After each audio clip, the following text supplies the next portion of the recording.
Welcome to new Yogi IAS. मेरा नाम है सुहेल तुर्की और आज इतिहास का एक बहुत ही इम्पोर्टेंट डे है, यानी आज है 10 दिसंबर। और ये दिन इतिहास में बहुत इम्पोर्टेंस रखता है। जी हाँ, आज हम बात कर रहे हैं एक बहुत लेजेंडरी फ्रीडम फाइटर सी राजगोपालाचार्य जी के। और इस पूरे वीडियो लेक्चर में मैं आपको कंप्लीट इन्फॉर्मेशन दूंगा और यूपीएससी पर्सपेक्टिव से क्या क्या चीज़ें हमारे लिए इम्पोर्टेंट है। और ऑलरेडी यूपीएससी यहाँ से टॉपिक पूछता है क्योंकि ये हमारा मॉडर्न हिस्ट्री का एक बहुत इम्पोर्टेंट सेगमेंट भी है।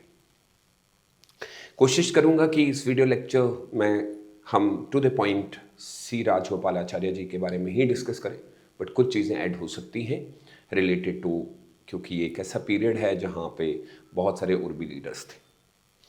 पहले तो आप देखिएगा कि 10 दिसंबर जो डेट है, इनका जन्म होता है 1878 में और काफ़ी अच्छे खासे पोजीशन पे रहे और इसीलिए ये आज की डेट इसको ऐतिहासिक बनाती है।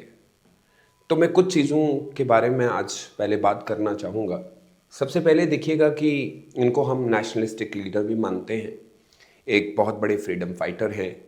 और सबसे इम्पॉर्टेंट चीज़ जो सी राजगोपालाचार्य जी को एक बहुत इम्पॉर्टेंट महान व्यक्ति बनाती है वो ये है कि गांधी जी के साथ जो एक मूवमेंट लड़ी उन्होंने और जिस चीज़ के लिए वो जाने जाते हैं, आप ये कह सकते हैं कि एक बहुत बड़े एडवाइज़र के तौर पे उनके साथ रहे। जब इतिहास पेचीदा होता गया, जैसे जैसे हम आगे बढ़ते गए और पार्टीशन का समय आया, उस समय भी सबसे पहले गांधी जी ने जिस व्यक्ति को पुकारा था वो भी सी राजगोपालाचार्य थे और उनसे कहा गया कि आप कुछ ऐसा हमें दें जिसकी वजह से एटलीस्ट जो मुस्लिम लीग के साथ रिफ्ट हो चुकी हैं उनको कम किया जाए।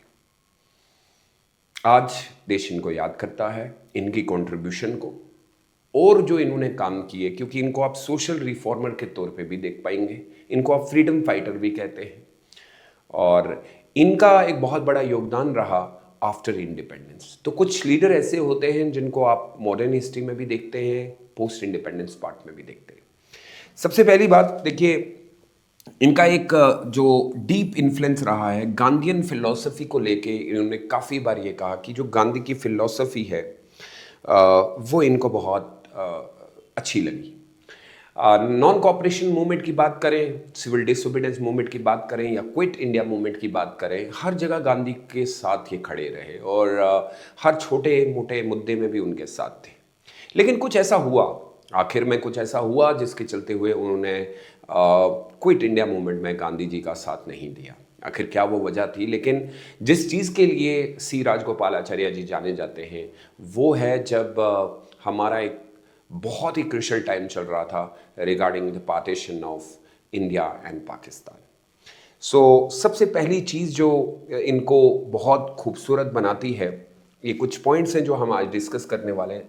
कंट्रीब्यूशन देखिए, सबसे पहला है कि इन्होंने नॉन कॉपरेशन मूवमेंट जो 1920 में हुई, अर्ली नेशनलिस्ट लीडर्स में गांधी जी के साथ नॉन कॉपरेशन मूवमेंट में जुड़े। अब देखना होगा कि नॉन कॉपरेशन मूवमेंट में जो कि 1920 में हुआ उसमें इनका क्या बहुत बड़ा योगदान था, किस तरीके का रोल प्ले किया। दूसरा, एक्टिव पार्टिसिपेशन सिविल डिसोबीडियंस यानी सीडीएम मूवमेंट में हमें देखने को मिला। Led protest in the particularly in the south side इन्होंने बहुत इंपॉर्टेंट रोल प्ले किया और आप ये कह सकते हैं कि साउथ को जोड़ने में इनका बहुत बड़ा हाथ है। एक और सत्याग्रह किया गया, वैक्यूम सत्याग्रह, या प्रीलिम्स के लिए भी याद रख सकते हैं। ये केरला रीजन में इन्होंने किया, बहुत इंपॉर्टेंट था। और supporting the temple entry for the lower caste, जो उस समय कास्ट सिस्टम को लेके डिस्क्रिमिनेशन थी उसके ऊपर, तभी मैंने इनको कहा कि एक रिफॉर्मर है। And then he is famously known for the Rajaji formula of 1944 और वहीं पे उनकी इतिहास की एक शुरुआत होती है। Then he contributed in 1942 the Quit India movement, although he was not directly involved, but बहुत सारी चीज़ें हुई। Then governor of West Bengal and the last governor in 1945 to 50, and lastly हमें ये देखने को मिला became a chief minister of Madras in 1952 to 1954। तो एक एक मिक्सचर आपको देखने को मिला उन्होंने किस तरीके से। तो इन सारी चीज़ों पे हम बात करेंगे आज और देखेंगे कि उनका कंट्रीब्यूशन। तो मैंने कोशिश की है कि कुछ पॉइंट्स, तो सबसे पहले मैं अगर नॉन कॉपरेशन मूवमेंट की बात करूं, देखिए नॉन कॉपरेशन मूवमेंट में उनका जो योगदान था वो किसी से छुपा नहीं है। और सबसे बड़ी बात मैं इसमें थोड़ा कुछ ऐड करना चाहूँगा। देखिए नॉन कॉपरेशन मूवमेंट जिसकी शुरुआत 1920 से 1922 तक हुई, आप सब जानते हैं कि ये एक मूवमेंट ऐसी थी जब मुस्लिम्स और हिंदू को गांधी जी के अकॉर्डिंग की यही वो बेस्ट टाइम है जब हम दोनों को जोड़ सकते हैं। अब गांधी जी के हिसाब से 1920 क्यों बेस्ट था, तो आप सब जानते हैं कि उसका एक सबसे बड़ा रीज़न था कंस्ट्रक्टिव प्रोग्राम। तो इन्होंने उस समय भी स्ट्रॉन्ग एडवाइस किया कि प्रोहिबिटेशन करना पड़ेगा, जैसे गांधी जी ने कहा था कि बाइकआउट स्कूल, बाइकआउट कॉलेज, इन सारी चीज़ों के ऊपर बात हुई। लेकिन नॉन कॉपरेशन मूवमेंट के ऊपर अगर हम बात करें, जो उस समय की सबसे सक्सेसफुल मूवमेंट में से एक मूवमेंट मानी जाती है, कहा जाता है कि अगर इकोनॉमिकली अगर आप देखेंगे तो ब्रिटिश को सबसे जो नुकसान हुआ था वो नॉन कॉपरेशन मूवमेंट में हुआ था। तो उनमें उन्होंने पार्टिसिपेशन क्या किया है कि मद्रास का साइड जो है, क्योंकि आप सब जानते हैं कि उस समय दिक्कत जो थी देश को वो ये थे कि क्या इस पूरी मूवमेंट को मास मूवमेंट क्रिएट करना था। अब मास मूवमेंट क्रिएट करने के लिए आपको सारे साइड चाहिए, क्योंकि 1857 में यही वजह हुई कि हम पूरा साइड कंट्रोल नहीं कर पाए। तो आप ये कह सकते हैं कि उनकी सबसे बड़ी कंट्रीब्यूशन हमारी साउथ की है। ये प्री का एक सिंपल सा क्वेश्चन होता है और आप काफ़ी बार देखेंगे तो हमसे ये पूछा जाता है कि साउथ से किसने नॉन कॉपरेशन में मूवमेंट में लड़ा, नॉर्थ से कौन कौन से लोग थे, जगह उनके नाम पूछता है।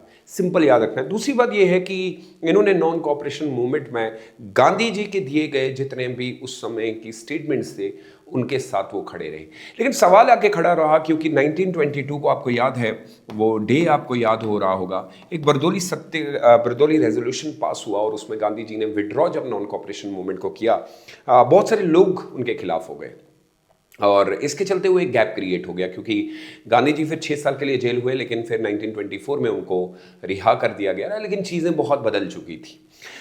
इसके बाद भी वो गांधी जी के साथ ही रहे। ऐसा नहीं हुआ कि उन्होंने अपना कोई स्टांस चेंज किया, वो हमेशा इंडियन नेशनल कांग्रेस का एक पार्ट रहे। लेकिन फिर बात आती है जब हम आगे बढ़े तो उनका एक कॉन्ट्रीब्यूशन हमें CDM मूवमेंट में देखने को मिला। और अगर आपको याद होगा तो इसमें आपको एक बहुत बड़ी चीज़ देखने को मिली 1930 से लेके जो पीरियड हम 1934 तक लेके चलते हैं, क्योंकि बहुत लंबा सफ़र था।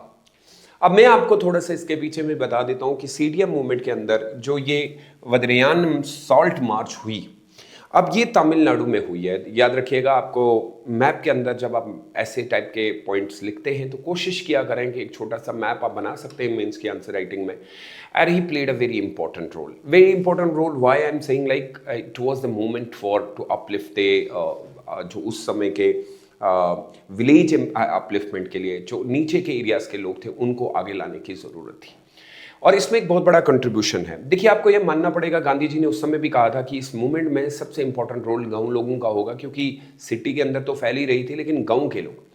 तो मैं ये कह सकता हूँ, let the famous Vedaranyam salt march in Tamil Nadu and consider the southern counterpart of the Dandi march. यानी आप ये कह सकते हैं कि जो दांडी मार्च को एक जो भाव मिला और जो सपोर्ट मिला, and he what he has done that he mobilised the masses across the social background. Now this is important. Now why I am saying like social background, because उस समय ये देखना था कि क्या इंडियन नेशनल कांग्रेस के साथ जो पिछड़ी हुई जाति है या जो ऐसे लोग हैं जो अभी तक इंडियन नेशनल कांग्रेस का पार्टी, तो increasing Congress base in the south India, the credit goes to the C Rajagopalachari ji. यही वजह थी कि गांधी जी को इसीलिए वो बहुत क्लोज थे, क्योंकि गांधी जी एक मास मूवमेंट की ओर निकले थे और वो मास मूवमेंट में उन्होंने बहुत बड़ा रोल प्ले किया। देन चीज़ें बदली फिर से, क्योंकि 1930 का आपको याद है कि राउंड टेबल कॉन्फ्रेंस का एक पार्ट आ गया, फिर उसके बीच में गैप दिखने को हम लोगों को देखने को मिला, लेकिन वो गांधी जी के साथ खड़े रहे। इसके बाद एक पीरियड आता है जिसमें उन्होंने एक बहुत बड़ा इंपॉर्टेंट रोल प्ले किया, that is now see what is important here, Rajaji formula. अब मैं आपको थोड़ा सा इसके बैकग्राउंड में बता देता हूँ, ये बहुत इंपॉर्टेंट है and it is one of the very very important topic for the UPSC mains perspective and prelims perspective पूछा गया है। देखिए, मैं थोड़ा सा इसको ऐसे बता सकता हूँ कि अगर पार्टीशन की बात हम करते हैं, जो कि एक बहुत ही ऐसा मोमेंट था, क्योंकि आपके हालात ऐसे बन चुके थे कि ये तय था कि अब तो डेफिनेटली ब्रेकअप होना है, और मुस्लिम लीग मानने के लिए तैयार नहीं थी। उसके अंदर ये प्रॉब्लम चल रही थी, गांधी जी ये चाहते थे कि अली मोहम्मद जिन्ना के साथ बात हो, लेकिन वो बात करने के लिए तैयार नहीं था। देन गांधी जी ने उस समय सी राजगोपाल आचार्य जी को ये कहा कि आप एक कंक्रीट फॉर्मूला बनाइए, और ये उन्होंने किया, और कांग्रेस लीग के साथ कुछ सेटलमेंट करने की बात की गई। लेकिन क्योंकि मुस्लिम लीग उस समय पाकिस्तान की डिमांड रख चुकी है, and he suggested Muslim majority district could be out from Pakistan after independence, but what word was used here that he proposed the first concrete formula Muslim league के लिए कि जो आप डिमांड कर रहे हैं, पहले एक काम कर लेते हैं, एक तो पहले आज़ादी के लिए हम मिलकर लड़ेंगे, जब आज़ादी आ जाएगी तो उस समय हम एक बहुत अच्छा पॉइंट उन्होंने सजेस्ट। एंड सेकंड सजेशन उनकी थी that the Muslim majority district could out from Pakistan after independence का वर्ड यूज़ किया, और the aim was like to break the deadlock between the Congress and Muslim League, कि वो जो बीच के अंदर की चीज़ें हैं उनको कहीं कहीं से बेटर किया जाए। और भी बहुत सारी चीज़ें लिखी गई थी कि अगर हमारी आज़ादी हो गई तो क्या हमारे बीच में कॉमनैलिटीज क्या रहेंगी, लेकिन ये सारी चीज़ों में उन्होंने एक वर्ड बहुत अच्छा लिखा था, after independence. Though this formula was rejected by Ali Mohammad Jinnah and it become the basis of the later negotiation between the Gandhi and Jinnah talk. लेकिन वो चीज़ जो उन्होंने दिया वो हुआ नहीं, उसके कुछ सर्टन रीजंस हो सकते हैं, बट उन्होंने कुछ एक डेडलाइन दे के ये पहली चीज़ मैं मानता हूँ कि इससे बेस्ट फॉर्मूला नहीं हो सकता था, बट चीज़ें क्योंकि बिखरनी थी वो होके रह गई। अब इसके साथ साथ अगर आप देखेंगे तो एक और जो इन्होंने सत्याग्रह किया है which is very very important, अब ये एज ए सोशल रिफॉर्मर के तौर पे देखेंगे तो ये रीजन आपको जो दिख रहा है केरला का, टेम्पल एंट्री मूवमेंट, उस समय इशू क्या था? इशू ये था कि he was fighting for the right for the lower, जो लोअर कास्ट के लोग थे उनके लिए एक लाइट। अब देखिए आप पॉलिटिकली बैकग्राउंड में भी इनको देखेंगे तो आपको ऐसे लीडर देखने को मिलेंगे। अब ये सोशल रिफॉर्मर है, उनका ये था कि कुछ लोग ऐसे हैं जिनको अभी तक वो नहीं मिला जो उनको मिलना चाहिए था। अब ये थोड़ा सा रिलीजियस पर्सपेक्टिव में हम घुसे। अभी आपने देखा कि वो विलेज के बारे में, वो लोकल सेल्फ गवर्नमेंट के बारे में बात कर रहे हैं। अब ये था कि जो लोग बहुत पीछे रह गए उनको आगे लाने की ज़रूरत है। अब ये मूवमेंट जो है बेसिकली बहुत फेमस हुई, और इन्होंने ये कंट्रीब्यूशन ये था कि टेम्पल एंट्री मिलनी चाहिए उन लोगों को जो इसका डिमांड कर रहे हैं। इन्होंने क्या कहा था, इनके साथ कुछ और भी लीडर हैं, याद रखिएगा प्री में अक्सर हमने ये क्वेश्चन पूछा जाता है कि इनके साथ इस टेम्पल में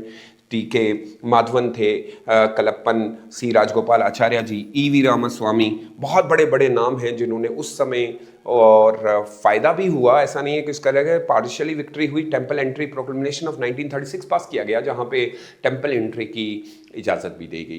तो कोशिश आप देखिए कि कैसा लीडर आपको देखने को मिल रहा है जिसने हर एक पॉइंट के ऊपर बात की। इसीलिए आज देश इनको याद करता है और इसीलिए डेट इतिहास में सुनहरे अक्षरों में लिखी है। नाउ एक और कंट्रीब्यूशन जो इनको बहुत फेमस करती है, द रीजन, अगर आपको याद होगा 1942 की बात है।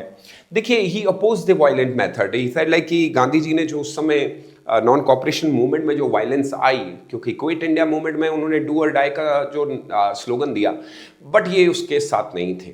अब ऐसा लग रहा है कि 1942 की जब हम बात करते हैं, क्योंकि लोगों ने अब तय कर लिया था, क्योंकि गांधी को अरेस्ट कर लिया गया, उसके बाद भी ये कहते रहे कि हमें पीस की तरह जाना चाहिए अगर हम इस तरह लड़ते रहे।